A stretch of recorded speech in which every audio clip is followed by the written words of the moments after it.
puasa itu fungsinya sama dengan Al-Quran. Sama-sama bagaimana? Sama-sama berfungsi menyucikan hati dan meningkatkan kualitas ruh kita. Ruh kita ini perlu nutrisi. Ya, jangan hanya akal saja dikasih makanan, nutrisi akal. Jangan hanya tubuh saja yang dikasih nutrisi makanan, ya, dengan makanan 4 sehat 5 sempurna supaya sehat. Tapi hati kita kering. Makanya setahun sekali Allah Subhanahu wa taala perintahkan kita untuk berpuasa dalam rangka mensyukuri nikmat turunnya Al-Quran, sekaligus sebagai upaya kita memberikan nutrisi bagi hati. Dan ini nutrisi yang ada di bulan Ramadan adalah nutrisi yang paling sempurna untuk makanan hati kita, menjadi bekal buat hati kita menghadapi kehidupan kita 1 tahun berikutnya. Inilah rahasia kenapa Allah memilih bulan Ramadan, karena Ramadan adalah turunnya Al-Quran, dan kenapa kita mensyukuri nikmat turunnya Al-Quran itu dengan berpuasa. Mari kita siapkan diri kita, terutama persiapan ruhiyah, persiapan penyucian jiwa, karena kita punya 6 ultimate goals. 1, pembentukan karakter takwa. Yang kedua, penguatan visi Quran dalam kehidupan muslim, karena itu merevolusi kebiasaan-kebiasaan buruk kita, jahiliyah, diganti dengan sistem syariat yang suci dari Allah Subhanahu wa taala. Melatih kesabaran, ya, sabar dia menahan diri, sabar dia menahan godaan, sabar dia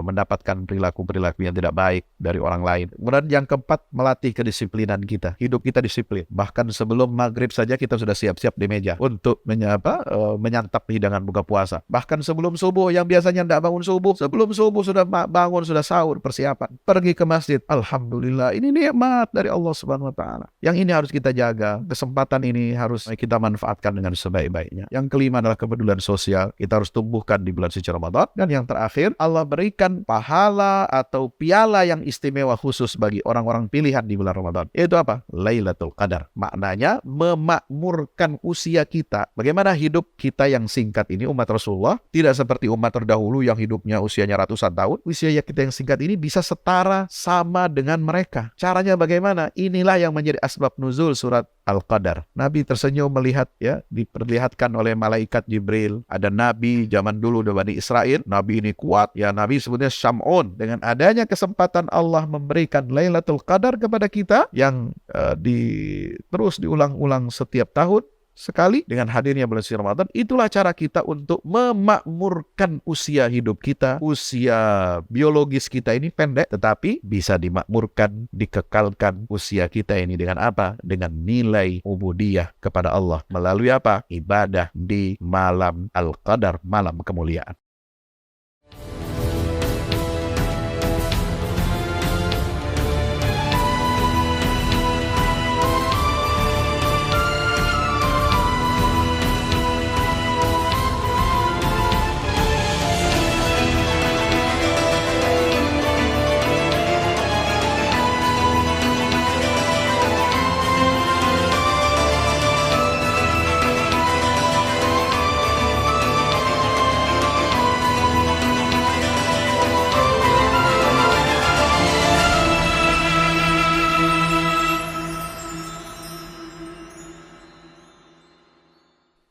Bismillahirrahmanirrahim.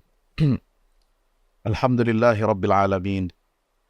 Alhamdulillahilladzi ja'ala Ramadana syahra as-siyam wal qiyam. Wassalatu wassalamu ala khairil anam. Nabiyina wa syafi'ina wa maulana Muhammadin wa ala alihi wa ashabihi wa man tabi'ahum bi ihsan ila yaubil qiyam. Usi nafsi wa iyyakum bitaqwallah, ittaqullah katuqatih wa la tamutunna illa wa antum muslimun.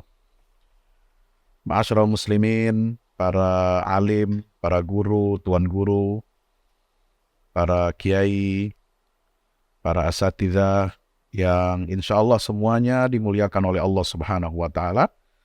Yang besar tak disebut gelar, yang kecil tak disebut nama. Tapi saya harus menyebut nama-nama besar ini. Ya, karena saya kenal beliau, dan beliau ini orang tua kita semua. Yaitu guru kita, moderator pada malam hari ini, ya, Al-Ustadz Abdul Mun'aim. Beliau ini bagi saya bukan hanya sekedar sahabat, tetapi juga guru dalam banyak hal. Dan banyak sekali bertukar pikiran, saya menimba ilmu dan pengalaman selama kami dahulu diizinkan oleh Allah Subhanahu wa taala bisa bersilaturahim dan berdakwah di beberapa negara di Eropa, termasuk Jerman. Juga yang saya muliakan, saya hormati Sekjen Pengurus Besar Al-Wasliyah, yaitu Abangda Dr. Insinyur Amran Arifin. Ya, beliau ini orang sibuk. Jadi katanya mau datang acara TV One, tapi beliau katanya waktu itu sedang ada di Bengkulu. Ya, karena acara yang sangat penting itulah kita tidak jadi ngopi-ngopi setelah acara di TV One itu. Dan tidak jadi saya menyerahkan buku, padahal sudah saya bawa buku itu. Ya. Alhamdulillah. Barakallahu fikum. Terima kasih atas undangannya. Terutama dari ini undangannya sendiri datang baru mendadak tadi siang. Yang disampaikan oleh Dr. Kiai Haji Iskandar Mirza. Nah, ini juga sahabat saya, sahabat baik. Sahabat baik saya orang Medan tapi menjajah Priangan, ya, menjajah Bandung, ya. Itu dia. Kita ini harus saling menjajah satu sama lain dalam pengertian yang baik-baik, ya. Bukan seperti Mongol menjajah Baghdad atau Cina menjajah Nusantara lah, kira-kira begitu. Alhamdulillah malam hari ini bersyukur pada Allah Subhanahu wa taala bisa bersilaturahim, bertatap muka dengan tuan-tuan dan puan-puan semuanya di bulan Sya'ban yang sangat istimewa. Di bulan Sya'ban ini seingat saya ada beberapa ayat Al-Quran yang turun terkait dengan ajaran Islam yang agung. Ya, selain ayat yang berturun berkenaan dengan kewajiban kita berpuasa, rangkaiannya ayat 183 surah Al-Baqarah sampai 188, juga turun ayat yang sangat penting berkaitan dengan posisi agama ini, Islam, dan syariat Islam yang dibawa oleh Nabi SAW, ini melanjutkan dan menyempurnakan sekaligus, ya, menasakh syariat yang dibawa oleh nabi-nabi sebelumnya, yaitu tentang ayat yang berkaitan dengan perpindahan arah kiblat.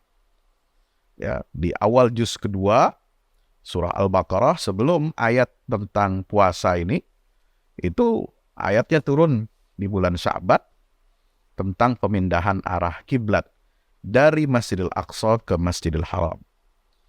Ya, itu dimulai dengan apa?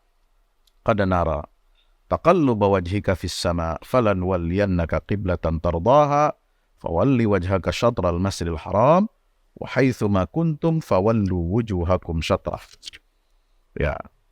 Bahkan ayat-ayat itu sangat penting bagi kita, menggambarkan bagaimana kedengkian ahli kitab yang menjelek-jelekkan Rasulullah, ya, mengata-ngatai Rasulullah SAW, kemudian menuduh ajaran Islam ini, ya, dengan tuduhan yang sangat-sangat buruk, ya.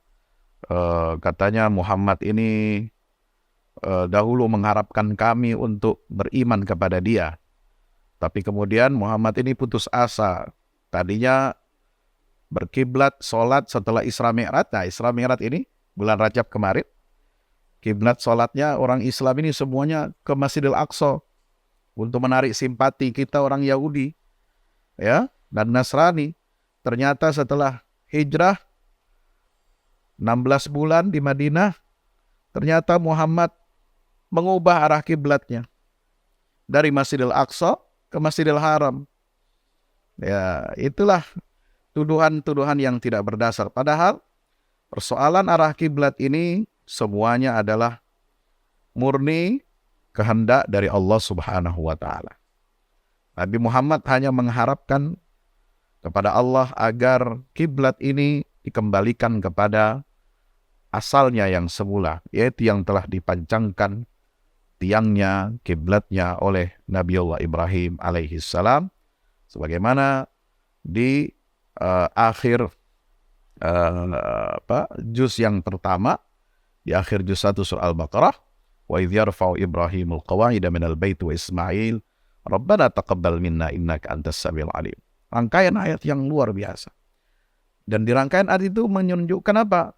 Posisi Islam sebagai agama yang wasatiyah. Ya, tanpa disebut Islam itu wasatiyah, Islam itu memang karakternya sudah wasatiyah, Bapak Ibu. Ya, tuan-tuan dan puan-puan semuanya, Islam itu sudah wasatiyah, karakternya sudah bawaannya wasatiyah. Wa kadzalika ja'alnakum ummatan wasatan litakunu syuhada 'alan nas wa yakuna ar-rasulu 'alaikum syahida. Wa ma ja'alna al-qiblata allati kunta 'alaiha illa lina'lama may yattabi'ur rasul wa may yanqalibu 'ala aqibai. Dan seterusnya, itu rangkaian tentang perpindahan ayat arah kiblat. Ya, jadi keliru kalau kita mengatakan bahwa agama Islam ini harus dimoderasi. Apa yang disebut dengan moderasi agama itu tidak ada.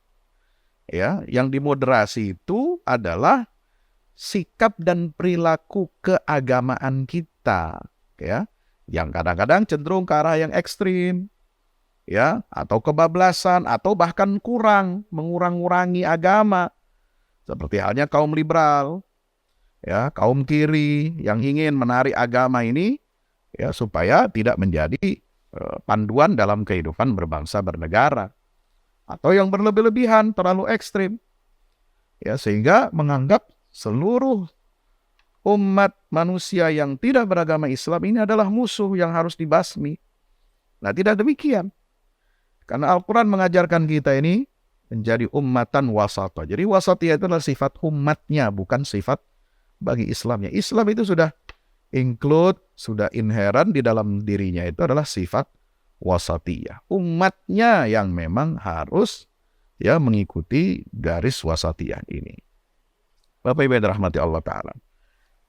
Saya diminta malam hari ini untuk menyampaikan sedikit tema tentang tarhib Ramadan yang Bapak Ibu semua pasti sudah hatam. Apa itu makna tarhib?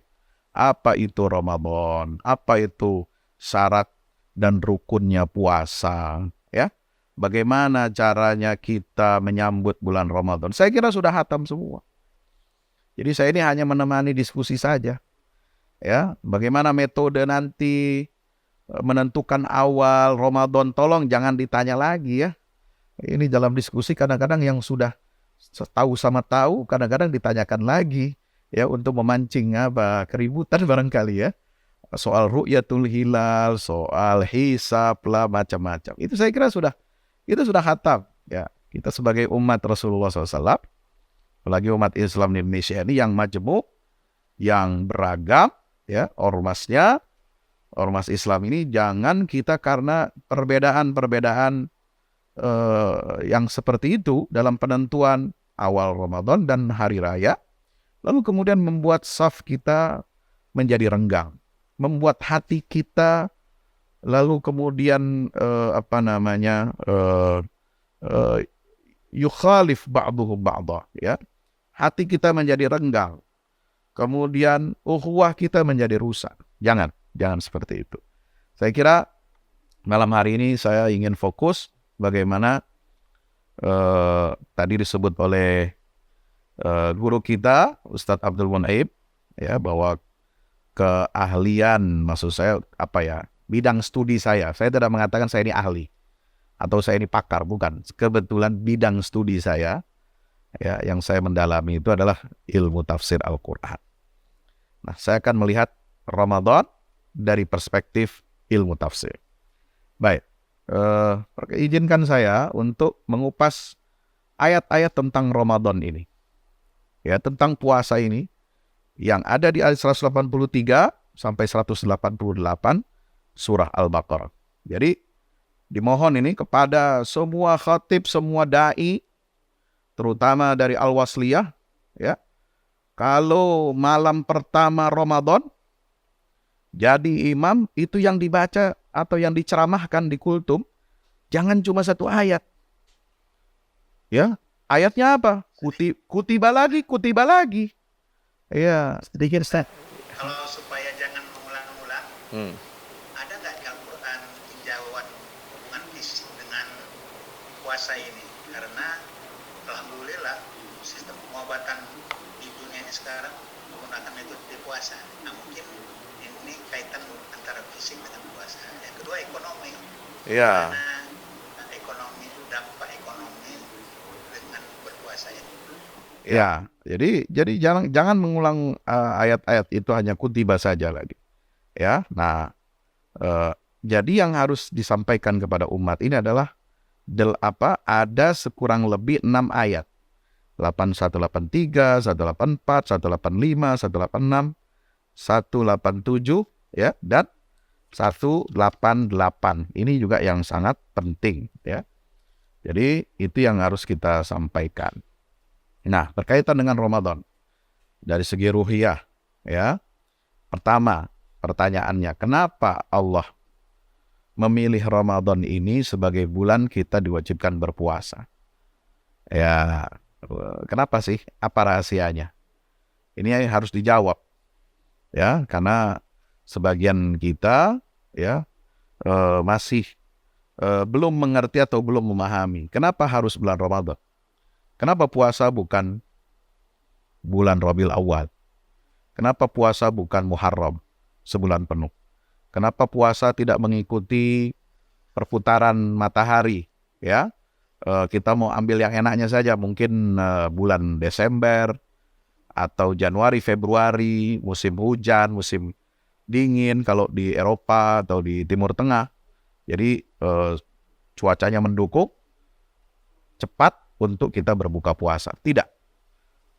Islam mengajarkan kepada kita bahwa saya berpuasa sebulan penuh itu mengikuti perhitungan perjalanan bulan.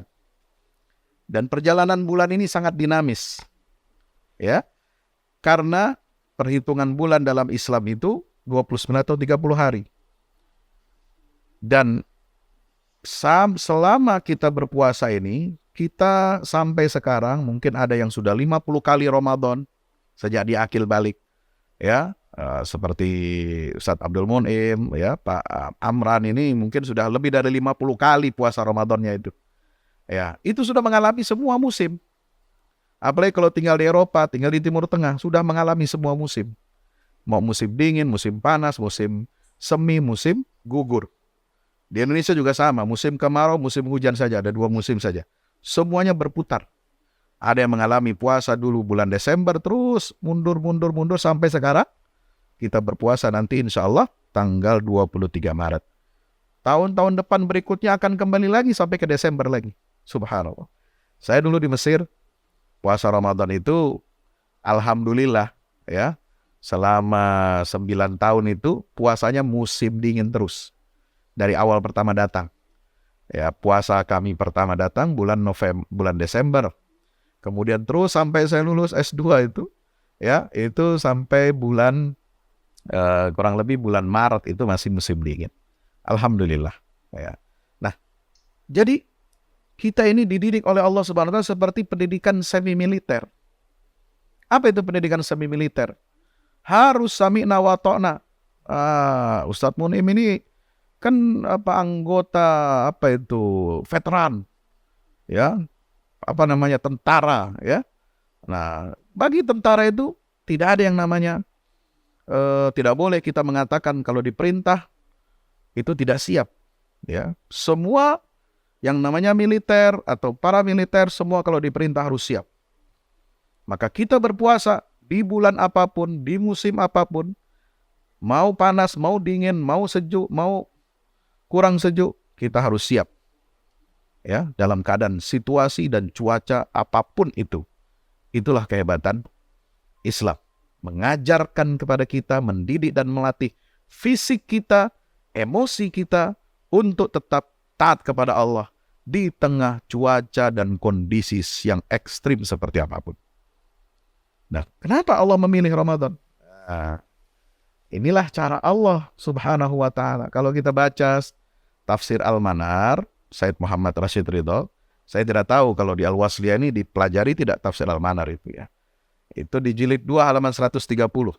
Ya. Kenapa Allah memilih waktu kewajiban berpuasa itu di bulan Ramadan? Jawabannya, kata Syekh Muhammad Rashid Ridho, karena itu adalah cara Allah mengingatkan kita atas nikmat turunnya Al-Quran. Jadi kita puasa ini adalah dalam rangka celebration, merayakan turunnya Al-Quran. Allah turunkan Al-Qur'annya di bulan Ramadan, maka kita diminta oleh Allah untuk merayakan turunnya Ramadan sebulan penuh dengan berpuasa. Jadi mohon maaf, peringatan nuzulul Quran bukan hanya 1 malam, tapi 30 malam atau 29 malam selama kita bulan suci Ramadan. Itulah cara kita untuk memperingati dan merayakan turunnya Al-Quran. Ini kata saya Muhammad Rashid Ridho. Ya. Kenapa? Karena Al-Quran itu turun untuk menjadi petunjuk dan pedoman hidup bagi seluruh umat Islam. Maka cara kita mensyukuri nikmat turunnya Al-Quran itu adalah dengan berpuasa sebulan penuh dan memaksimalkan pengamalan petunjuk Al-Quran ketika momentum turunnya Al-Quran ini di bulan suci Ramadan. Pertanyaan yang kedua, kenapa cara kita mensyukuri nikmat turunnya Al-Quran itu dengan berpuasa, Pak Ustadz? Kenapa tidak dengan sholat? Kenapa tidak dengan zikir? Subhanallah, subhanallah, alhamdulillah, alhamdulillah. Kan bisa begitu. Apa? Allah perintahkan kita mensyukuri turunnya Al-Quran ini, tasyakurnya. Tapi Allah ternyata memilih ibadah, ya, untuk mensyukuri nikmat turunnya Al-Quran itu dengan apa? Dengan ibadah puasa. Bukan ibadah yang lain. Kalau sholat tarawih itu komplementari, sunnah muakkadah, bukan bukan sesuatu yang wajib memang yang harus dikerjakan di bulan Ramadan. Tapi yang wajib untuk kita mensyukuri dan merayakan turunnya Al-Quran ini adalah dengan ibadah puasa. Kenapa demikian? Ada jawabannya lagi. Kalau saudara tanya begitu, apa jawabannya? Dari Grand Sheikh Al-Azhar, Profesor Dr. Mahmud Shaltut. Mahmud Shaltut pernah datang ke Indonesia tahun 61 kalau tidak salah. Ya, sebelum Buya Hamka dijebloskan ke penjara oleh rezim Soekarno, ya, dia datang kemari bersama rombongan dari Al-Azhar, ya, termasuk berkunjung ke Diniyah Putri Padang Panjang, sehingga melahirkan ide beliau untuk membuka fakultas Dirasat Arabiyah Islami wal Arabiyah untuk putri. Sebelumnya tidak ada fakultas di Al-Azhar untuk perempuan. Baru dibuka waktu itu setelah kunjungan ke Indonesia. Dan meresmikan Masjid Al-Azhar di Kebayoran Baru. Tempat di mana Buya Hamka, sahabat karib beliau, itu menyelesaikan tafsir, ya, 30 juz, dan tafsirnya dinamakan dengan nama Al-Azhar sebagai bentuk penghormatan dan terima kasih kepada Al-Azhar, kunjungan Syekh Shaltut, dan juga gelar Doktor Honoris Causa yang diberikan kepada Allahyarham Buya Hamka. Nah, apa kata Syekh Mahmud Shaltut? Kenapa cara kita merayakan Al-Quran ini adalah dengan berpuasa diperintahkan oleh Allah? Karena puasa itu fungsinya sama dengan Al-Quran. Sama-sama bagaimana? Sama-sama berfungsi menyucikan hati dan meningkatkan kualitas ruh kita. Ruh kita ini perlu nutrisi. Ya, jangan hanya akal saja dikasih makanan. Nutrisi akal, baca ilmu pengetahuan, baca koran, baca informasi, baca jurnal-jurnal, laporan-laporan sains, itu nutrisi buat akal. Jangan hanya tubuh saja yang dikasih nutrisi makanan. Ya, dengan makanan 4 sehat 5 sempurna, ya, dengan suplemen nutrisi, tambah madu, tambah habat sauda, tambah ini itu macam-macam. Supaya sehat, ya, supaya imun tubuh kita kuat.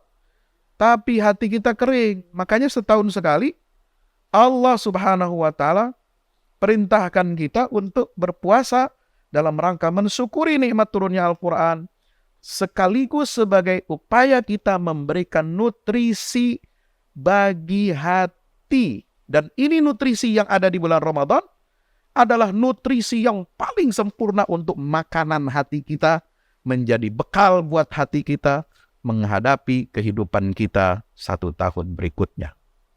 Subhanallah. Inilah rahasia. Kenapa Allah memilih bulan Ramadan? Karena Ramadan adalah turunnya Al-Quran. Ya, dan kenapa kita mensyukuri nikmat turunnya Al-Quran itu dengan berpuasa? Baik, saya akan sedikit menyampaikan beberapa tinjauan ilmu tafsir sebelum nanti masalah dampak ekonomi. Kalau dampak ekonomi biarlah ini atas perdagangan ini yang di KJRI berbicara itu ya. Karena saya tidak menguasai masalah ekonomi, saya tahunya hanya tafsir. Ya, kalau kita lihat di sini dari tafsir Ibnu Juzzi, ya, kata-kata redaksi ketika kita membaca, ya ayyuhalladzina amanu kutiba alaikumusiyam kama kutiba alal ladzina min qablikum dan ayyaman ma'dudat, itu kata seorang ulama ahli tafsir yaitu Ibnu Juzzi, itu adalah untuk bermaksud untuk apa? Memudahkan puasa bagi orang Islam kebanyakan. Karena ketika dia membaca, oh kewajiban ini ternyata sudah ada sejak zaman dahulu. Umat-umat Nabi terdahulu juga diwajibkan berpuasa.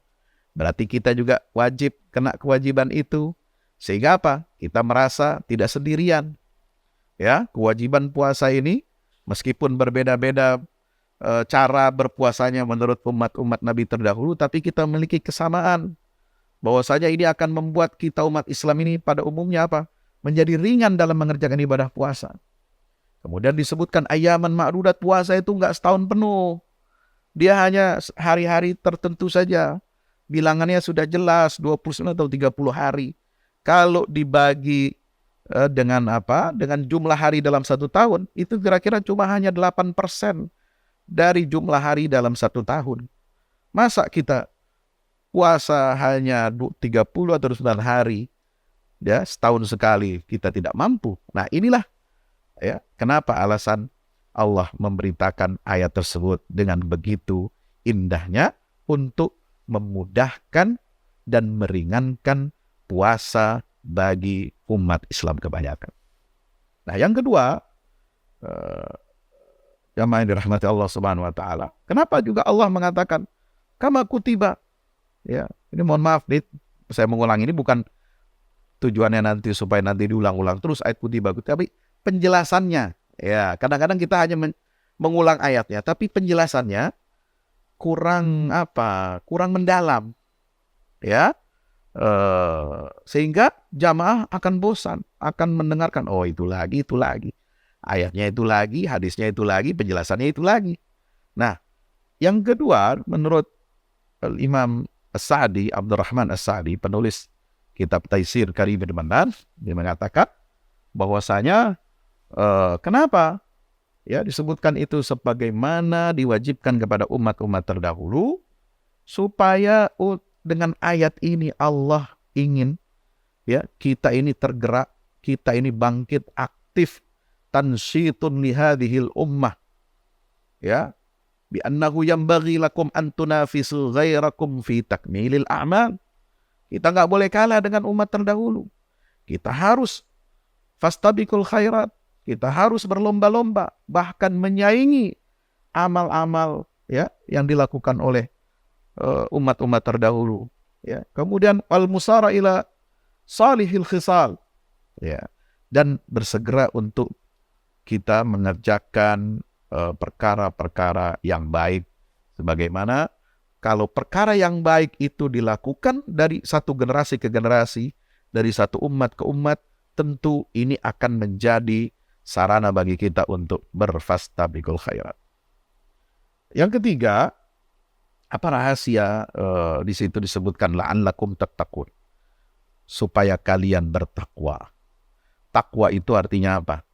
Menjaga diri, memelihara diri dari keburukan. Waqa yaqi wiqayatan. Ya, saudara, barangkali para asatidz sering mendengar istilah al-wiqayah khairun minal ilaj. Menjaga lebih baik daripada mengobati. Ya, menjaga imunitas tubuh Ya, lebih baik kita sekarang bersakit-sakit. Olahraga, istirahat yang baik, pola makan yang baik, ya, daripada nanti kita sakit. Ya, menjaga itu lebih baik daripada nanti mengobati. Kalau sudah sakit, mengobati agak sulit. Ya. Nah, wiqayah itulah yang membentuk kata takwa. Artinya apa? Takwa itu kita harus menjaga diri kita dari segala sesuatu yang membahayakan kita, baik di dunia maupun di akhirat. Apa yang bahaya di dunia? Segala sesuatu yang diharamkan oleh Allah itu adalah bahaya bagi kita di dunia dan di akhirat. Bahaya di dunia, dia akan memberikan dampak-dampak negatif untuk kehidupan kita, untuk kehidupan seluruh umat manusia. Dan bahaya di akhirat, dia akan menjadi apa? Siksa Allah nanti di akhirat, ya, akan dituntut kepada kita karena kita telah melanggar apa yang diharamkan oleh Allah Subhanahu wa taala. Maka itulah la'allakum tattaqun, itu disebutkan di dalam tafsir Imam Al-Alusi, kai tahdharul ma'asi, supaya kalian itu menjauhi perbuatan maksiat. Kenapa demikian? Fa inna as-sawma yu'aqimus syahwatan lati hiya ummuha aw yaksiruha. Karena puasa itu akan apa? Bahasanya itu yu'aqib, mensterilkan, ya, akan memandulkan syahwat. Ini syahwat itu harus dimandulkan. Jangan dibebaskan, jangan diliarkan dia tanpa kendali. Syahwat ini harus disterilkan, ya, dimandulkan dia supaya apa? Kita tidak berubah menjadi binatang, tidak berubah menjadi hewan buas. Auzubillah min dzalik. Kenapa? Karena syahwat itu adalah induk dari segala maksiat. Kata Imam Syihabuddin Al-Alusi dalam tafsirnya, Ruhul Ma'ani, ya, fi tafsir Al-Quranil Azim wa sab'il mathani. Ya. Jadi puasa itulah untuk mensterilkan syahwat kita. Ini syahwat itu udah numpuk setahun, Masya Allah. Ya, kalau nggak dicuci, kalau nggak diberesin ini barang, syahwat ini, kalau kita terus mempertuhankan syahwat kita, bahaya sekali. Makanya setahun sekali kita harus membersihkan ini. Kita sterilkan syahwat kita ini. Dengan cara apa? Ibadah-ibadah yang ada di bulan suci Ramadan. Hadirin dimakan Allah Ta'ala. Berikutnya tinjauan dari ilmu tafsir ini masih satu ayat nih. Jadi ayatnya boleh kita ulang, tapi penjelasannya yang paling penting ya untuk kita dalami. Kenapa kata Nabi SAW? Ada hadis Nabi mengatakan, kullu amal ibni adama lahu illa shaum atau illa siyam fa innahu li wa ana ajzibi. Hadis Bukhari. Ya, ada hadis sahih. Semua amal anak Adam itu semuanya itu adalah kembali untuk dia, untuk anak Adam itu. Ya. Maslahatnya, pahalanya, ya, itu kembali kepada si pelakunya. Fa innahu illa shaum, kecuali puasa. Loh, kenapa Allah mengatakan dalam hadis kursi Allah mengatakan demikian? Kullu amal ibni Adam lahu illa shaum fa innahu li wa ana azzibi, kecuali puasa, karena puasa itu dikerjakan untuk aku, kata Allah, dan aku sendiri yang akan membalasnya. Hadirin rahmati Allah, Imam Al-Qurtubi ya menjelaskan hadis Nabi SAW ini ada dua hal yang istimewa yang tidak ada pada ibadah-ibadah lain, ya, di mana puasa itu berbeda dari ibadah lain. Yang pertama, puasa itu mencegah diri kita dari syahwat-syahwat hawa nafsu. Kenapa? Karena dia mengeringkan tenggorokan, mengeringkan perut, ya, membuat perut kita lapar, membuat tenggorokan kita dahaga, membuat alam pikiran kita ini fokus hanya untuk Allah Subhanahu wa ta'ala. Itulah cara untuk mensterilkan syahwat. Ketika Allah perintahkan kita membuat perut kita ini lapar, tenggorokan kita ini haus, dahaga, ya, kelihatannya sulit, tetapi justru pada saat itulah Allah sedang membahagiakan hati kita. Ketika kita puasa, perut kita lapar, tapi hati kita yang senang, hati kita bahagia dengan cahaya yang diturunkan oleh Allah Subhanahu wa taala. Nah, Itu yang pertama. Yang kedua, kata Imam Al-Qurtubi apa? Karena puasa itu adalah rahasia antara seorang hamba dengan Rabb-nya, Allah Subhanahu wa taala. Karena tidak ada yang tahu seorang ini puasa atau tidak. Ya, Bang Amran sendirian di rumah misalnya, ya, tidak ada tidak ada yang tahu kalau ke dapur apakah beliau ini ambil air kulkas untuk diminum atau tidak. Itu hanya tahu, yang tahu hanya dirinya dengan Allah Subhanahu wa taala. Demikian pula semua kita, tidak ada yang tahu kalau sholat berjamaah, ada orang tahu sholat. Ataupun sholat sendirian, ada keluarga kita yang tahu. Anak kita lihat, istri kita lihat, ya, keluarga kita melihat. Tapi puasa nggak ada yang tahu. Ya, apakah benar kita puasa menahan diri dari dari makanan minuman dan berbuat hubungan seksual suami istri? Tidak ada yang tahu kecuali antara kita dengan Allah Subhanahu wa taala. Haji, dia ngantar banyak. Satu kampung diantar ke Pondok Gede kalau di Jakarta. Ya, berbis-bis. Ketahuan. Pergi haji, pulang haji, ada walimahnya. Ya, kemudian bayar zakat. Sekarang bayar zakat harus dicatat lagi. Ya, ada lazisnya, ada lembaga ambil zakatnya, tercatat. Bisa dilihat dan ada syariatnya, didoakan orang yang memberikan zakat itu. Kenapa dia harus kepada amil? Dia harus karena dia akan didoakan. Makanya kelihatan bentuknya. Tapi puasa tidak ada yang tahu kecuali antara diri kita dengan Allah Subhanahu wa taala. Hadirin bahkan Allah taala. Yang kedua, tinjauan dari yang dapat saya sampaikan ini adalah bahwasanya dari ayat-ayat ibadah puasa ini itu menyiratkan apa? Menyiratkan bahwasanya rangkaian ibadah puasa ini itu adalah merupakan salah satu cermin dari sifat syariat Islam yang memudahkan. Coba lihat ayat-ayatnya itu. Ya, ciri syariat Islam itu mudah dan ringan untuk dikerjakan adalah melihat ayat-ayat puasa. Melihat dispensasi-dispensasi yang Allah berikan kepada orang-orang yang berpuasa. Kalau sakit begini, kalau bepergian begini, kalau hamil begini, kalau yang sudah tua renta tidak mampu berpuasa begini. Ada aturan fidyah, ada aturan qadha, ada itu. Itulah puasa ini seolah-olah menjadi simbol ya keagungan syariat Islam yang dengannya Allah menurunkan ayat-ayat yang berisikan taisir. Kemudahan-kemudahan dalam beribadah, dalam menjalankan syariat. Ya, tidak bisa kita memaksa orang yang sakit untuk berpuasa full. Bisa diganti atau bahkan mungkin dia tidak bisa menggantinya. Cukup dengan bayar fidyah. Demikian pula wanita yang hamil, demikian pula wanita yang menyusui dan lain sebagainya. Ada kemudahan-kemudahan yang Allah berikan kepada hamba-hambanya. Nah, ini syariat ibadah puasa adalah cermin bagi syariat Islam yang universal, yang memiliki ciri dan karakter memudahkan dan tidak menyulitkan. Yuridullahu bikumul yusra wala yuridu bikumul usra. Yang ketiga, nikmat ibadah puasa itu adalah ketika berdoa. Makanya Nabi SAW mengatakan, ya, lis-shaimi farhatan. Farhatun inda fitrihi wa farhatun inda liqa'i rabbih. Orang berpuasa itu punya dua kebahagiaan.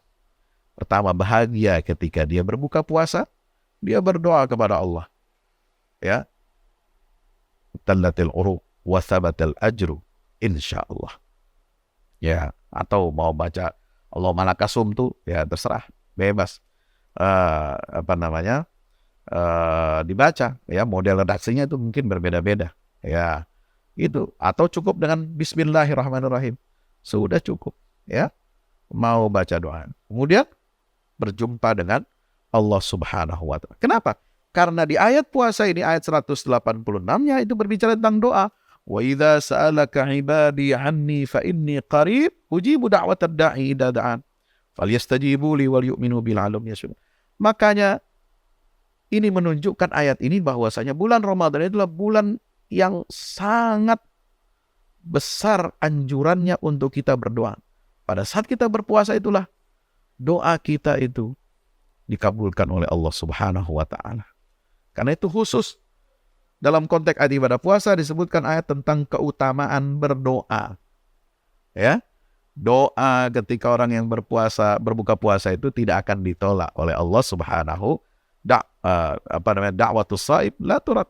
Ya, doanya orang yang berpuasa, doanya orang tua kepada anaknya, ya, doanya musafir itu tidak akan ditolak oleh Allah Subhanahu wa taala. Demikian pula sebagaimana doanya orang yang terzalimi, terutama di bulan Ramadan. Banyak-banyak kita berzikir, banyak-banyak kita berdoa kepada Allah Subhanahu wa taala. Kenapa? Ketika kita sedang dekat kepada Allah, ketika kita sedang berpuasa, ya, melaparkan perut, ya, mendahagakan tenggorokan kita, kita sejati sedang membahagiakan hati kita, membahagiakan ruh dan jiwa kita, dan mendekatkan kita kepada Allah, diisi dengan berbagai macam doa dan zikir kepada Allah Subhanahu wa taala. Nah, yang terakhir itu adalah ciri puasa, ibadah puasa Ramadan adalah membangun bukan hanya kesalehan personal, kesalehan sosial, tetapi kesalehan publik. Apa itu kesalehan publik? Ya, puasa itu harus memiliki dampak. Kalau tadi bicara tentang dampak puasa terhadap ruh dan ekonomi, ini dampak puasa bagi, ya, ekonomi umat, ekonomi bangsa dan negara ini seperti apa? Baca ayat 188. Wala ta'kulu amwalakum bainakum bil batil wa tudlu biha ilal hukam litakulu fariqan min amwalin nasi bil ithmi wa antum ta'lamun. Wahai orang-orang yang baru saja lulus dari madrasah Ramadan, wahai orang-orang beriman yang selesai mengerjakan puasa di bulan Ramadan, ini ayat terakhir. Jangan kamu makan harta di antara kamu dengan cara yang batil. Dan dengan harta itu kamu menyogok hakim-hakim, penguasa-penguasa. Ya. Kalau sekarang, ya, kalau dulu orang kaya nyogok penguasa. Sekarang orang kaya, penguasa menyogok rakyat untuk memilih. Kan begitu. Sama saja. Ya. Artinya kita tidak boleh tertipu. Tidak boleh makan dengan cara yang batil. Sebagaimana kita dilarang haram menyuap hakim untuk mengubah keputusannya, menyuap penguasa untuk mendapatkan proyek, mendapatkan keringanan-keringanan dan lain sebagainya, atau mendapatkan privilege tertentu dalam ekonomi. Ya, kita juga sebagai rakyat biasa, sebagai hamba Allah dilarang untuk menerima suap dan sogok. Ini ciri akhlak orang yang berpuasa, yang lulus dari madrasah Ramadan. Dia harus punya kesalehan publik. Ya, karena di bulan Ramadan itu digembleng hatinya, digembleng jiwanya untuk senantiasa taat dan patuh kepada Allah. Meninggalkan apa yang dibolehkan oleh Allah, bisa makan halal, tapi ketika bulan puasa di siang hari jadi haram. Minum minuman yang halal dikonsumsi bagi kita, tapi ketika bulan puasa haram. Ya, di siang harinya. Hubungan suami istri yang halal sah kita berhubungan, tapi di siang hari bulan Ramadan semua jadi haram. Kenapa? Kita bisa menahan diri, ya, mengendalikan diri kita, mengendalikan syahwat kita, menjauhi perkara-perkara yang mubah sebulan penuh di bulan Ramadan. Loh, kok kenapa setelah itu kita tidak bisa meninggalkan perbuatan yang haram? Padahal ini kan puasa ini latihan. Ya, dengan melatih diri kita meninggalkan perkara-perkara yang boleh, yang mubah, maka diharapkan kita mampu, bahkan lebih mampu, untuk meninggalkan perkara-perkara yang syubhat, apalagi yang diharamkan oleh Allah Subhanahu wa taala. Jadi dampak ekonominya ini luar biasa untuk kemakmuran bangsa dan negara. Berapa banyak korupsi yang dilakukan? Berapa banyak hakim, ya, yang bermain-main dengan keputusan hukumnya? Berapa banyak memberikan keputusan yang zalim kepada orang yang tidak berhak mendapatkan vonis yang berat, atau sebaliknya menghilangkan atau meringankan vonis yang mestinya dijatuhkan berat kepada orang lain, kepada orang yang berhak. Ya. Berapa banyak kita ini sudah Kenapa? Mohon maaf, negeri-negeri Muslim, terutama kita bicara Indonesia, masih terus berada dalam lingkaran pusaran korupsi. Indeks korupsi kita dari tahun ke tahun tidak semakin membaik. Ya, kesenjangan kemiskinan semakin lebar. Ya, ada laporan terakhir saya baca di grup, laporan di koran apa itu, Kompas atau apa itu ya. Ya, kesenjangan antara yang sejahtera dengan kelas menengah dengan kelas bawah itu komposisinya 20%. Ya, kelas yang sudah makmur itu pengeluarannya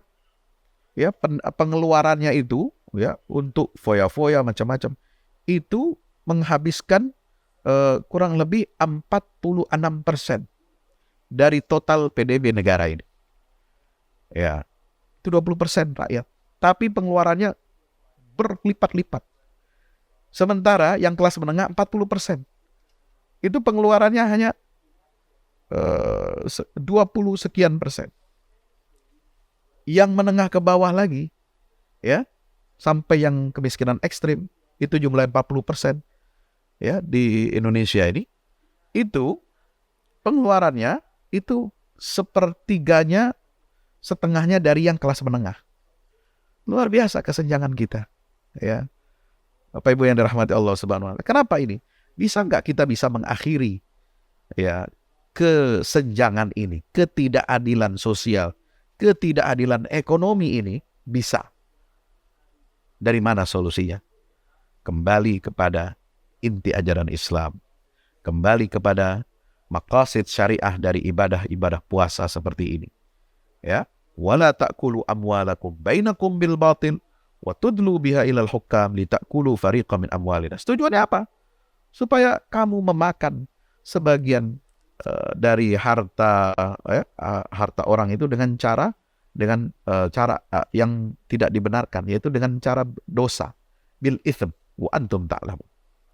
Nah, inilah kenapa puasa itu membentuk karakter, membentuk moral yang baik bagi aparat hukum, aparat pemerintahan, bagi kita rakyat biasa, bagi anggota dewan, bagi pemimpin masyarakat, semuanya ini digeblek. Ya, semuanya dipaksa dikarantina oleh Allah Subhanahu wa Ta'ala. Sebulan penuh masa karantina total kita secara massal, kita di seluruh dunia umat Islam ini, ya, di bulan puasa, di bulan Ramadan ini, kita dipaksa oleh Allah, diwajibkan oleh Allah ikut karantina ketakwaan.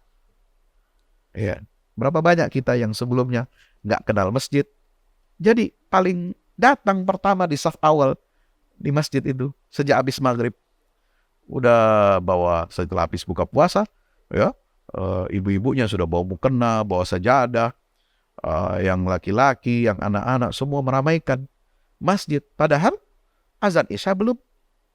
Untuk apa ditanya? Untuk tarawih. Padahal tarawih bukan sholat fardu, sholat sunnah. Tapi kenapa? Yang tadinya bahkan sholat fardu saja tidak mengerjakannya di masjid, ini untuk menunggu sholat sunnah saja, kita datang sebelum waktu datang sholat fardu. Ini kan artinya apa? Ada perubahan besar Ramadan ini. Yang biasanya tidak kenal infak, nggak kenal memberi santunan pada fakir miskin. Di bulan Ramadan ini kesempatannya luar biasa. Kita dipaksa tanpa sadar oleh Allah SWT untuk berbagi. Ya, kan ada ajaran apa? Kata Nabi SAW, ada ajaran sunnah Nabi untuk memberi makan bagi orang yang berbuka puasa. Man fattara sha'iman kana lahu mithlu ajri sha'im min ghairi ay yanqusa minhu min ajrihi syai'un. Ya, siapa orang yang memberi makanan bagi orang berbuka puasa, dia mendapatkan pahala yang sama dengan orang yang berpuasa itu tanpa mengurangi nilai pahalanya orang yang berpuasa tadi. Subhanallah. Ya, ini kebiasaan-kebiasaan baru. Kalau kita bicara new normal, kebiasaan baru, pasca pandemi, kita sudah diajarkan kok oleh Allah Subhanahu wa Ta'ala. Diajarkan toharoh, diajarkan berderma, diajarkan berjamaah, diajarkan untuk senantiasa berinfak di jalan Allah SWT. Kalau yang sebelumnya, bulan-bulan sebelumnya, kadang-kadang hanya mengeluarkan infak tromol masjid, ya seminggu sekali di masjid kalau sholat Jumat, itu pun kalau ingat. Ya, itu pun kalau ingat. Kalau ingat, itu pun yang dipilih, yang dicari, ya, yang dibawa uangnya yang warna abu-abu atau warna biru, ya, bukan yang warna merah. Kalau warna merah ini kan berarti ekonomi kita sudah merdeka ini Pak Munim, ya. Jadi seperti Bung Karno Bung Hatta itu kan bapak kemerdekaan, proklamator. Kalau dompet kita semua isinya yang warna merah itu berarti uang itu, ekonomi kita sudah merdeka namanya. Tapi kalau yang di kantong kita, yang di saku baju kita atau di dompet kita ini, ya, gambarnya Patimura, berarti kita dalam perjuangan itu namanya. Ya, masih berjuang untuk merdeka. Ya. Nah, kita masih pilih-pilih. Tapi insya Allah di bulan Ramadan kita tidak pilih-pilih warna, tidak pilih-pilih Patimura, tidak pilih yang namanya gambarnya siapa, Idham Khalid. Insya Allah saya yakin Bapak Ibu semua di sini, ya, akan memilih gambar uangnya itu, ya, yang paling tidak itu yang warna biru tapi yang besar, ya, atau yang warna merah.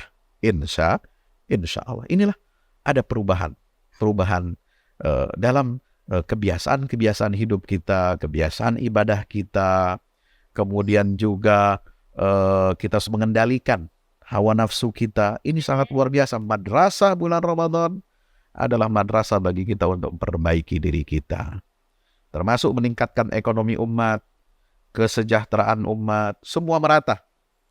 Ya, pedagang kecil, UMKM, ya, menggelar jualannya, dagangannya. Kalau dulu mengeluh bulan puasa pandemi, ya, sepi, pembeli, tidak ada pembatasan, ada PPKM. Insya Allah tahun ini mudah-mudahan semua diganti oleh Allah Subhanahu wa Ta'ala. Ya, kalau dulu pakai jualan online, sekarang insya Allah bisa offline kembali. Insya Allah.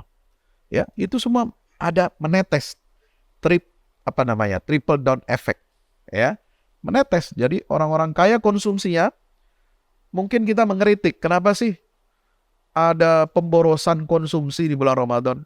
Sebentar, definisi pemborosan itu yang bagaimana dulu? Kalau pemborosan untuk kebaikan, memberi makan orang buka puasa, silahkanlah berboros-boros ria. Ya, orang kaya tiap hari, seperti di Mesir dulu tempat saya belajar, buka tenda, ya, siapkan makanan setiap hari. Maghrib itu disiapkan makanan berbuka puasa. Bukan cuma makanan snack, makanan berat semua.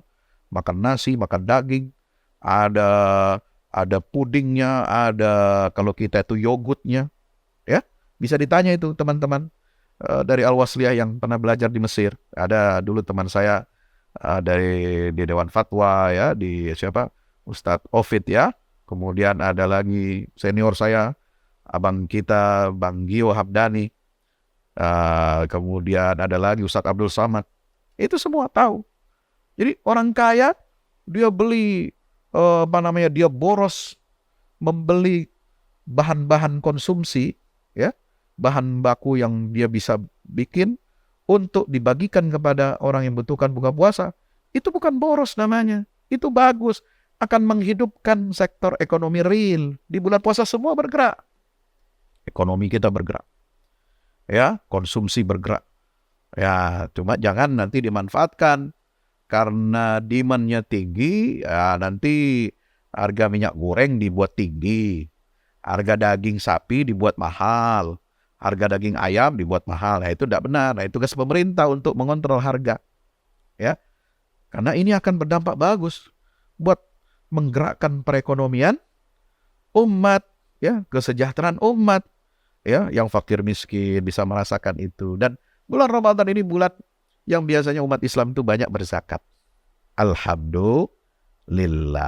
Jadi insya Allah kita semua akan merasakan dan merayakan keberkahan-keberkahan di bulan suci Ramadan ini, ya, dengan penuh khidmat. Mari kita siapkan diri kita, terutama persiapan ruhiyah, persiapan penyucian jiwa, ya, karena Bapak Ibu yang dirahmati Allah Subhanahu wa taala, kita punya 6 ya, ultimate goals kalau kita ingin bahasakan, ya keren lah.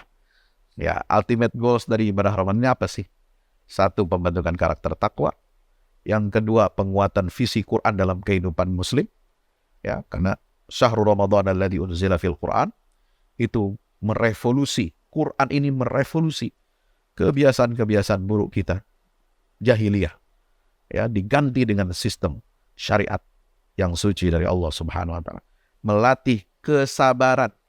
Nah, makanya orang sabar, puasa ini orang yang berpuasa ini tanda kesabaran. Ya, sabar dia menahan diri, sabar dia menahan godaan, sabar dia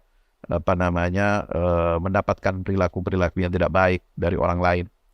Kemudian yang keempat, melatih kedisiplinan kita. Hidup kita disiplin. Ya, bahkan sebelum maghrib saja kita sudah siap-siap di meja.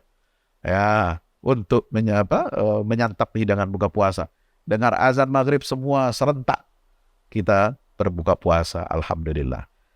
Bahkan sebelum subuh, yang biasanya tidak bangun subuh, sebelum subuh sudah bangun, sudah sahur, persiapan. Pergi ke masjid, alhamdulillah. Ini nikmat dari Allah Subhanahu wa taala. Yang ini harus kita jaga. Ya, kesempatan ini harus kita manfaatkan dengan sebaik-baiknya. Yang kelima adalah kepedulian sosial. Kita harus tumbuhkan di bulan suci Ramadan. Dan yang terakhir, ada Allah berikan pahala atau piala yang istimewa khusus bagi orang-orang pilihan di bulan Ramadan. Yaitu apa? Lailatul Qadar. Yang disebut di dalam Inna anzalnahu fi Lailatul Qadar. Ya, wa ma adraka ma Lailatul Qadar? Lailatul Qadri khairu min alfi syahr. Artinya apa? Lailatul Qadar ini adalah maknanya memakmurkan usia kita. Bagaimana hidup kita yang singkat ini, umat Rasulullah, tidak seperti umat terdahulu yang hidupnya usianya ratusan tahun. Usia kita yang singkat ini bisa setara sama dengan mereka. Caranya bagaimana? Inilah yang menjadi asbab nuzul surat Al-Qadar. Nabi tersenyum melihat, ya, diperlihatkan oleh malaikat Jibril. Ada nabi zaman dulu dari Bani Israel, ya. Nabi ini kuat, ya, nabi sebutnya Syam'un. Kalau bahasa kita sekarang, bahasa Tauratnya itu Samson, ya. Nabi Sam'un ini tubuhnya kuat, kekar. Dia tiap hari kerjanya puasa, tiap hari kerjanya jihad di jalan Allah. Jihad di jalan Allah tiap hari, yang dilakukan selama puluhan tahun. Nabi senang mendengar cerita kisah itu dari malaikat Jibril. Lalu beliau berharap, bagaimana umat saya bisa memiliki kualitas nilai pahala amal seperti umat ini terdahulu ini. Maka turunlah surah Al-Qadar. Ya, dengan adanya bulan Ramadan, dengan adanya kesempatan Allah memberikan Lailatul Qadar kepada kita yang terus diulang-ulang setiap tahun sekali, dengan hadirnya bulan suci Ramadan, itulah cara kita untuk memakmurkan usia hidup kita. Usia biologis kita ini pendek, tetapi bisa dimakmurkan, dikekalkan usia kita ini dengan apa? Dengan nilai ubudiyah kepada Allah. Melalui apa? Ibadah di malam Al-Qadar, malam kemuliaan. Nasrun minallah fathun qarib wa basyiril mu'minin. Wassalamualaikum warahmatullahi wabarakatuh. Waalaikumsalam warahmatullahi wabarakatuh. Tentunya kita berbahagia sekali malam ini mendengar apa mutiara-mutiara ilmu yang sudah dikumpulkan oleh Ustaz Pak Salim selama belajar di Kairo dan di mana-mana. Malam ini dituangkan kepada kita.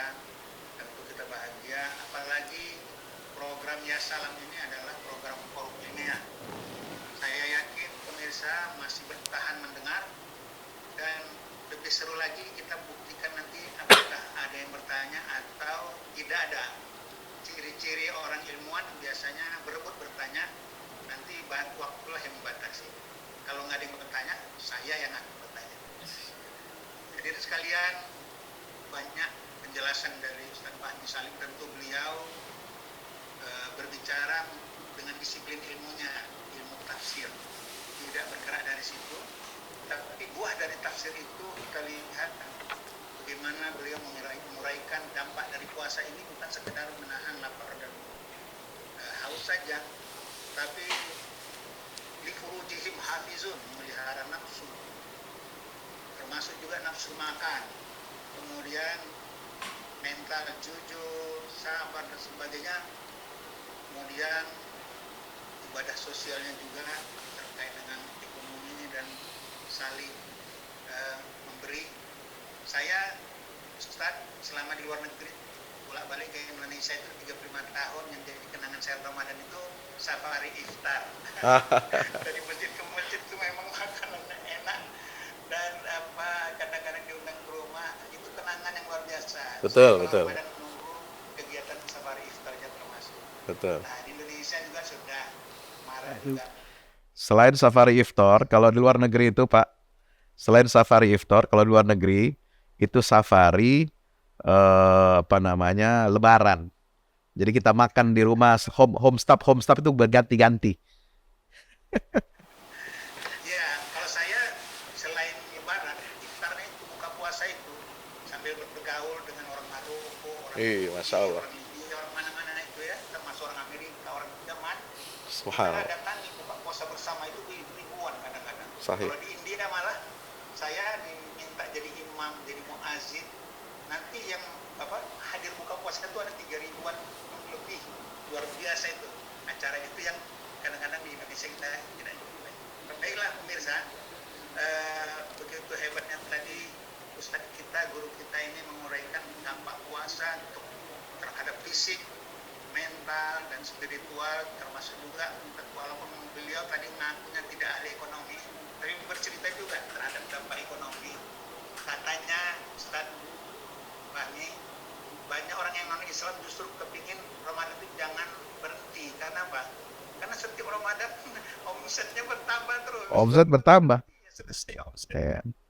Beli sarung, beli baju koko baru. Gavis. Jadi kabarnya pedagang-pedagang itu nyetok barang 6 bulan sebelum Ramadan. Nah, Itu nyetok barang, menyiapkan barang di gudang, memproduksinya untuk didagangkan pada bulan Ramadan, sebulan sebelum Ramadan, Sahih. Ramadan dan hari raya. Jadi walaupun misalnya hari-hari lain kurang beruntung tidak apa-apa, tapi keuntungan itu di-cover di saat Ramadan ini. Betul. Dan persiapannya berapa bulan sebelum Ramadan. Itu yang saya dengar dari pedagang. Nah, ini harusnya seru ini, teman-teman. Mari kita bahas Ramadan ini tidak hanya sekedar kutiba-kutiba Waalaikumsalam saja, tapi bagaimana dampaknya ke fisik. Saya ini kontrol ke rumah sakit selalu, kan? Itu wajib puasa dulu untuk ambil darah. Puasa dulu, nanti diambil darah, makan, puasa lagi 2 jam. Nah, itu sudah menjadi sistem pengobatan yang resmi. Nah, mudah-mudahan kita coba keluar dulu dari yang biasa-biasa kita bahas. Kita bicara efek ke fisik, efek ke mental, sosial. Kalau bisa efek ke politik. Biasanya kalau Ramadan ini parlemen pun berhenti. Orang-orang bicara politik pun agak kalem gitu. Nah, bagaimana nanti ini? Ini udah tahun politik katanya. Ya. Orang Ramadan ini makin marah atau makin kalem politiknya, ini seru juga nih kalau kita bahas. Tapi kita serahkan pada pemirsa mau pilih yang mana pembahasannya. Tapi yakin saya apapun yang ditanya nanti pemirsa akan dilahap habis oleh Ustadz Fahmi Salim karena beliau pakarnya. Silakan yang mau bertanya tapi sebutkan nama dan dari organisasi bagian mana. Silakan. Ada yang mau bertanya? Saya nggak bisa memantaunya dari sini yang mau bertanya. Gimana caranya? Langsung aja bersuara. Yang mau bertanya, raise hand, angkat tangan melalui raise hand di chat, di partisipan ya. Partisipan. Tapi ya, ada 3 pelanan nih partisipan ini. Tapi ya. Biasanya ada raise hand, nanti dia muncul tandanya itu. iya. Saya agak gaptek pula ini. Ya. Langsung aja ada yang bertanya. Kalau enggak saya bertanya dulu. Silakan. Diawali sementara yang lain bersiapan bertanya. Jadi begini ya, ada anekdot dari seorang profesor. Katanya ciri-ciri orang ilmuwan itu cepat meninggal. Kenapa? Otaknya selalu dipakai. Waduh. Jadi banyak syaratnya yang putus. Karena kalau dia dengar ceramah, dia dengar betul. Setelah ceramah dia menyusun pertanyaan-pertanyaan yang hebat, jadi berpikir keras cepat meninggal. Waduh. Tapi banyak orang lama meninggal, kenapa? Sarafnya nggak putus, nggak dipakai untuk ketika mendengar ceramah. Tapi saya yakin pemirsa yang hadir ini orang-orang yang intelektual ini, Ustaz Fahmi Salim dari perguruan tinggi, dari kader-kader ya, insya Allah mereka akan semangat dan diskusi. Ustaz, boleh bertanya Ustaz? Saya duluan kalau gitu. Ya, silakan. Inilah enaknya jadi moderator, punya kuasa penuh. Ustaz, Silakan. Ustaz bisa ceritakan nggak kira-kira dampak ke fisik kalau berpuasa ini? Ada orang sakit mah, itu orang sakit mah biasanya nggak bisa makan lama-lama dan nggak tahan lapar. Tapi justru mereka di bulan Ramadan memaksakan puasa, katanya apakah itu puasa itu sugesti, justru nggak kambuh mahnya. Mungkin Ustaz juga pernah dengar. Gimana Ustaz? Iya, terima kasih Pak Abdul Munim, para pemirsa sekalian yang dirahmati Allah Subhanahu wa taala. Jadi puasa ini tentu saja ya memiliki dampak positif bagi kesehatan. Ya, contoh tadi yang sudah disampaikan adalah puasa sebelum kita diambil atau untuk mengambil sampel darah ya. Itu puasa, istilahnya apa itu ya? Puasa ya itulah puasa medis ya. Kemudian untuk diet juga bisa puasa. Tapi puasa Ramadan ini dia istimewa, ya. Dia niatnya bukan untuk diet, niatnya bukan untuk menghindarkan diri dari penyakit, ya. Niatnya itu karena Allah. Nah, kalau niat puasa karena Allah, ya, akan dapat efek-efek, dampak-dampak yang tidak kita perhitungkan sama sekali. Seperti mengatur, mengendalikan syahwat kita itu sehingga secara emosional, secara psikologis kita ini sehat. Sebab kesehatan itu ada dua, ya, kesehatan fisik dan kesehatan psikologis. Ya, fisik ya dengan olahraga, dengan pola makan, pola hidup teratur, dengan kemudian kita memilih makanan yang bergizi, sehat ya, dan menghindarkan diri dari makanan-makanan yang atau zat-zat yang mengandung bahaya. Nah, ada juga kesehatan mental. Nah, ini disebut dengan sihah nafsiyah. Kesehatan mental itu bisa dengan apa? Dengan positive thinking, dengan interaksi secara baik, dengan muamalah, ya. Bagaimana dia bisa menghindarkan diri dari keterasingan, ya. Dia menjalin silaturahim, tapi juga silaturahim tidak berlebihan sehingga menjadi apa? Menggunjing orang, menghibah orang, memfitnah orang. Ya, itu kan silaturahim yang kebablasan, yang suka ngegosip itu, jadi nggak sehat mentalnya. Nah, kesehatan mental ini sangat penting. Nah, puasa itu awal disyariatkannya adalah makosidnya adalah untuk kesehatan mental spiritual. Tapi dengan kesehatan mental ini itu bisa berdampak kepada kesehatan fisik. Ya. Sebab apa? Makosid utama dari ibadah puasa itu adalah karena ketaatan kita kepada Allah melahirkan kesehatan mental, spiritual. Seperti tadi sudah banyak hadis-hadis Nabi, ayat-ayat Quran. Ya, itu tujuannya adalah supaya mental kita ini sehat. Ya, mental health ya. Kesehatan mental itu penting. Nah, kalau mental kita sudah sehat, dia akan memberi dampak kepada kesehatan fisik. Ya, hidup dia jadi lebih teratur. Kemudian puasa ini berdampak kepada mengurangi beban berat ya di mesin mesin yang mengatur makanan kita. Itu kan perut kita ini, usus kita ini kan seperti mesin. Ya, setiap hari dia bekerja. Makan 3 kali sehari, belum minum, belum mengkonsumsi ini macam-macam. Itu berat kalau terus dia bekerja siang malam itu dipaksa. Nah, makanya ada saat-saat tertentu ketika kita berpuasa. Dan Rasulullah mengajarkan kita untuk Misalnya puasa Senin Kamis, puasa sunnah, ya. Kemudian ada puasa Ayyamul Bid, ada puasa Arafah, ada puasa macam-macam lagi puasa sunnah, dan termasuk puasa Ramadan yang wajib, gitu kan? Itu sebagai sarana untuk apa? Untuk meningkatkan imunitas tubuh. Nah, itu yang sudah pasti itu. Orang yang rajin berpuasa, ya, itu umumnya usianya itu lebih panjang, lebih sehat ya. Lebih sehat. Itu banyak. Contoh ya, yang masih hidup itu seperti eh, Prof. Amin Rais. Itu sudah usia 80 tahun tapi masih tegap, masih puasa Daud, masih tegap, masih bicara jelas, matanya bagus, tajam pandangannya gitu ya, pendengaran yang bagus. Jadi tidak mudah. Nah, kemudian tidak mudah pikun. Kalau orang ahli ibadah itu, ahli berpikir, ahli ibadah, tidak mudah pikun dan tidak mudah sakit, gitu ya. Seperti dulu misalnya Prof. Habibie, sama tuh, suka puasa. Itu usianya juga tua, ya. Kemudian Prof. Ali Yafi almarhum yang baru meninggal itu juga ahli ibadah, ahli puasa. Jadi dia kesehatannya itu bagus gitu. Ketimbang yang jarang puasa, ketimbang yang kesehatan mentalnya itu bermasalah, gitu ya.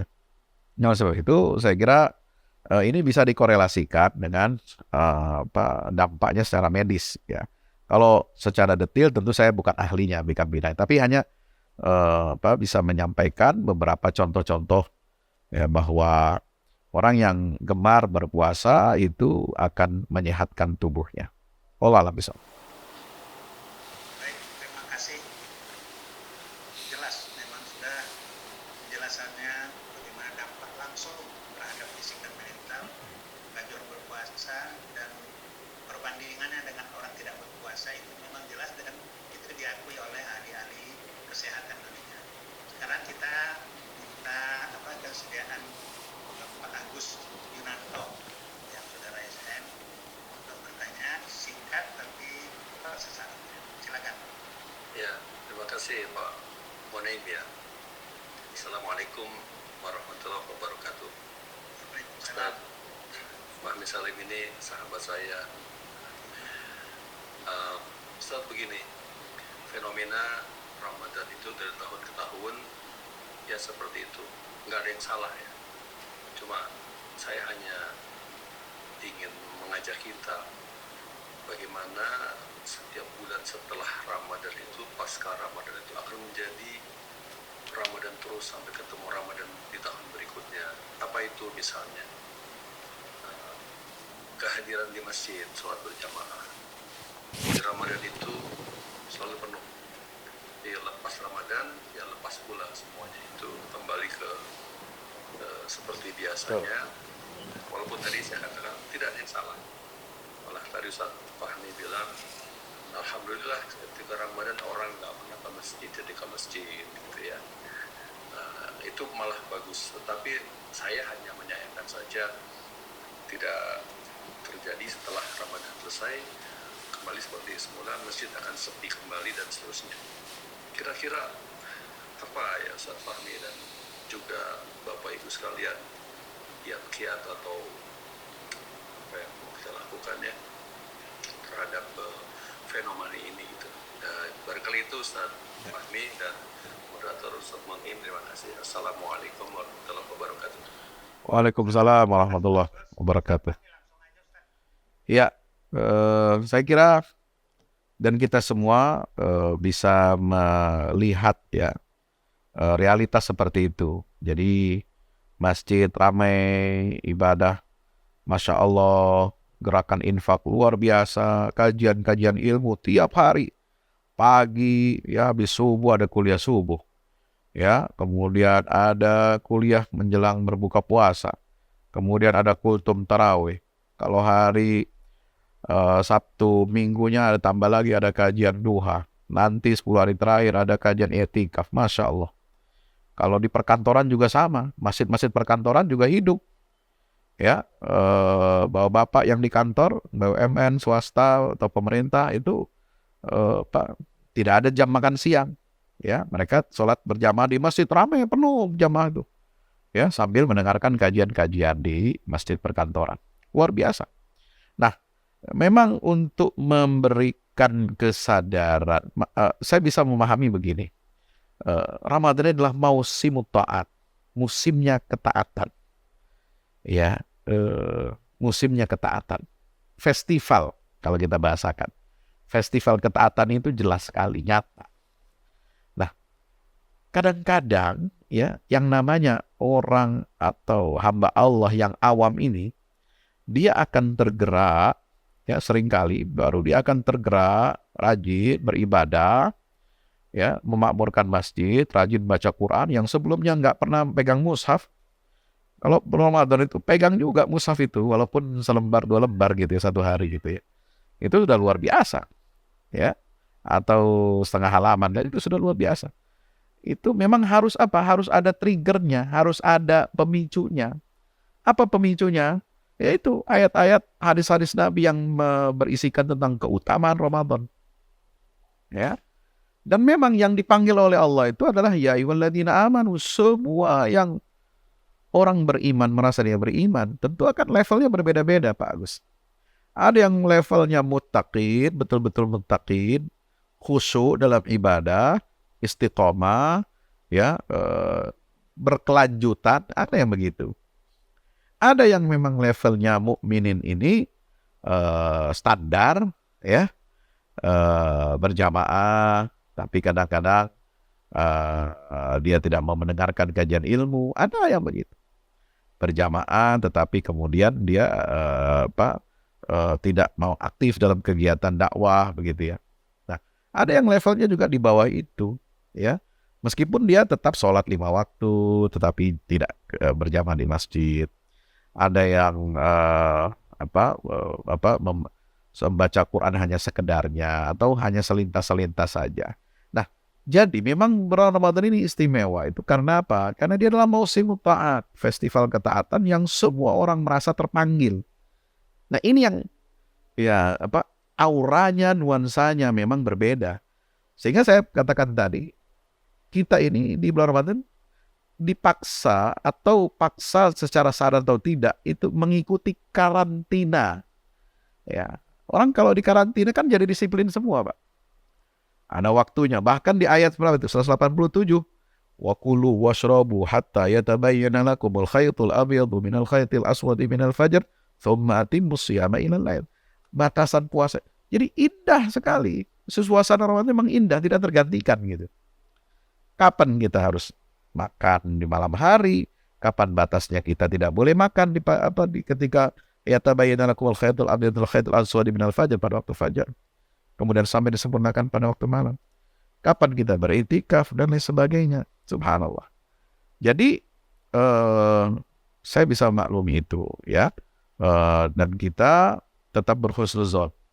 Ya, barangkali yang namanya keimanan itu kan juga ada fluktuatif, ada naik turunnya. Ya, itu tergantung. Nah, kalau bang betul-betul ya madrasah Ramadan ini berhasil menempa diri kita sebulan penuh ini menjadi pribadi yang bertakwa, yang taat kepada ajaran agama, dia akan teruskan itu kebiasaan-kebiasaan itu. Ya, kebiasaan-kebiasaan baik di bulan Ramadan dia akan diteruskan. Tapi setelah Ramadan dia akan teruskan, itu yang namanya ada nilai peningkatan. Ya, kalau bulan Ramadan kan bulan latihan. Namanya latihan. Ya, itu pembuktiannya nanti ketika setelah bulan Ramadan.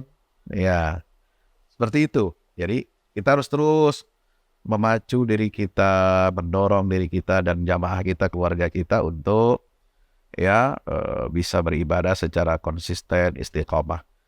Kalau tidak bisa seperti bulan Ramadan, minimal ya yang mirip-mirip lah, yang dekat-dekat seperti itu.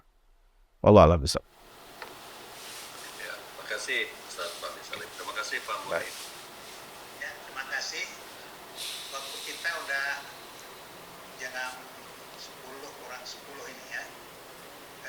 Memang tadi ada saya lihat di antara pemirsa yang membuat ketikan pertanyaan. Tapi karena waktu kita udah sedikit, saya nggak baca baca lagi ketika Baik, saya bacakan ini terakhir. Ini ada pertanyaan ini. apa itu? Izin bertanya bagaimana cara mempertahankan dampak sosial bulan puasa.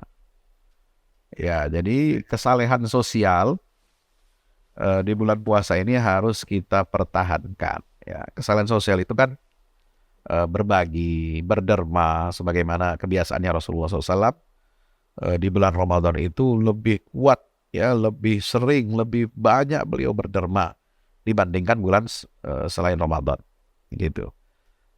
Jadi kesalehan sosial ini harus kita terus pupuk, ya, minimal, ya, kalau tidak bisa tiap hari kita ini memupuk kesadaran kita, tanggung jawab sosial kita, ya, dengan apa? Dengan jangan lupa membayar zakat tepat waktu. Yang kedua dengan berinfak sedekah, ya, kapanpun, dimanapun, ya, kita usahakan kita bisa berinfak di jalan Allah SWT. Sedikit atau banyak itu relatif, ya. Yang penting kata Nabi SAW, ya, itu continue. Khairul a'mal atau ahabbul a'mal ilallah adwamuha wa in qalla. Ya, sebaik-baik amal di sisi Allah adalah yang langgeng, yang terus continue walaupun sedikit. Sedikit-sedikit lama-lama jadi bukit. Ya kan? Nah, itu yang harus kita biasakan. Ada program kita siapkan dari sekarang, infak setiap hari bulan Ramadan berapa, ya, untuk beli makan orang buka puasa berapa. Ini mari kita programkan dari sekarang. Jadi ada target-target kita membaca Quran sekian juz, ya, berapa kali khatam. Ada target kita untuk memberi makan orang buka puasa berapa, ya, setiap hari. Target kita untuk sedekah subuh berapa. Dan kita buat juga perencanaan target kita sedekah malam Lailatul Qadar. Ya, pada 10 hari terakhir bulan Ramadan harus dikencengin lagi. Ya, dikencengin lagi apa? Niatnya untuk bersedekah, berinfak.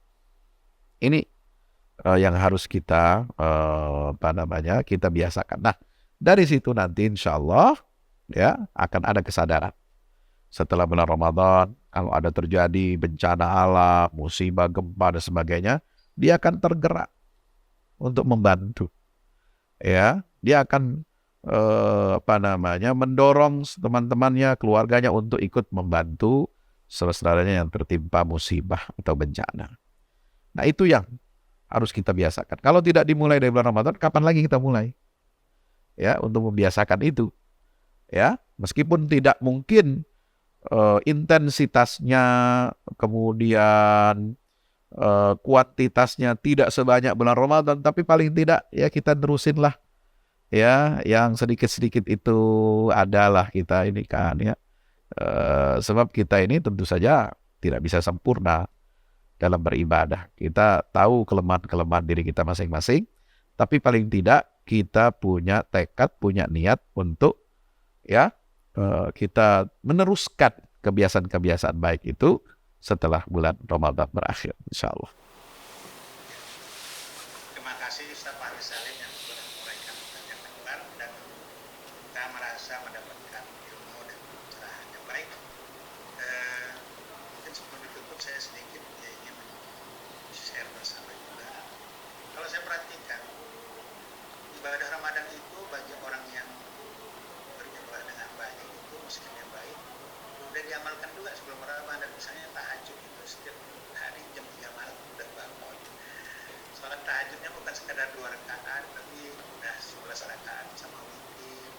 Puasanya sudah Senin Kamis itu tetap berjalan, sedekahnya dan semua yang diamalkan Ramadan, baca Qurannya dan sebagainya, sebenarnya itu sudah dilakukan sehari-hari. Memang Ramadan lebih fokus, lebih intensif dan lebih serius dilakukan secara bersama-sama dengan jemaah. Kalau orang yang seperti ini biasanya setelah Ramadan ya sama aja, dia akan melanjutkan ibadah-ibadah yang sudah terbiasa dilakukan. Nah, itu yang membedakan kenapa Ramadan beda dengan yang lain. Karena ada jamaah, kebersamaan. Kita beramal soleh kalau berjamaah itu akan jadi ringan, jadi semarak, jadi riang, bergembira. Tapi kalau sendiri berat. Sendiri-sendiri berat. Setelah Ramadan sendiri-sendiri. Iya, subhanallah.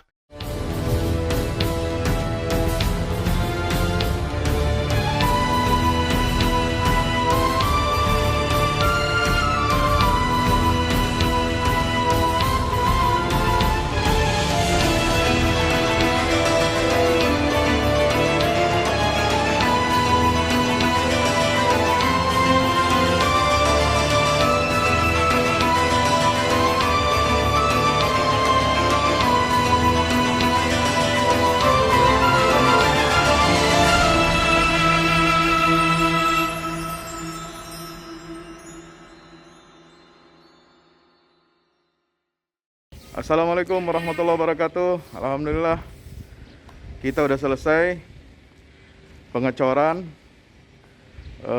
rooftop ya. Itu apa? Tangga buat ke bawah. Yang ini di atas buat toren 2 biji. Ini semua udah dikeliling tembok. Ya, ini untuk lantai paling atas buat futsal, buat jemuran, buat apa, tanaman hidroponik juga ntar insya Allah ya. Terus support ya teman-teman.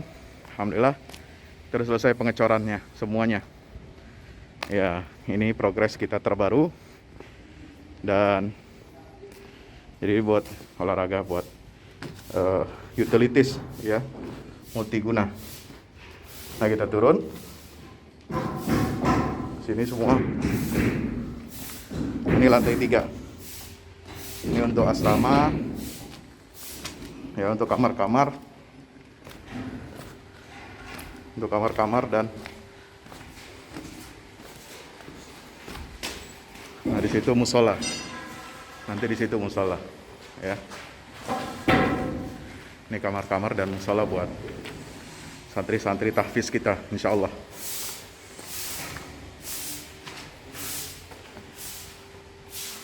Nah, ini lantai 2 kita turun.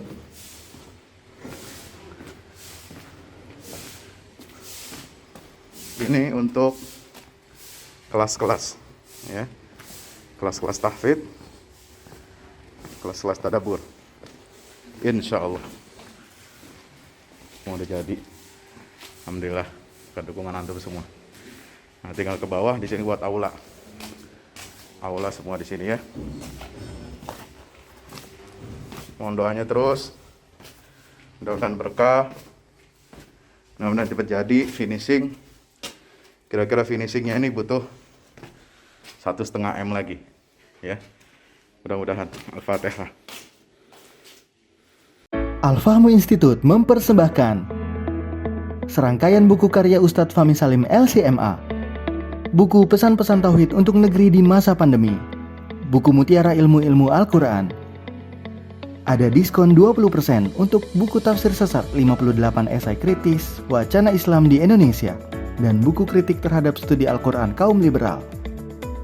Anda dapat memesannya melalui layanan WhatsApp di nomor 08777 0637192 dengan format pemesanan ketik nama, alamat lengkap, nomor handphone, dan jumlah buku yang diorder.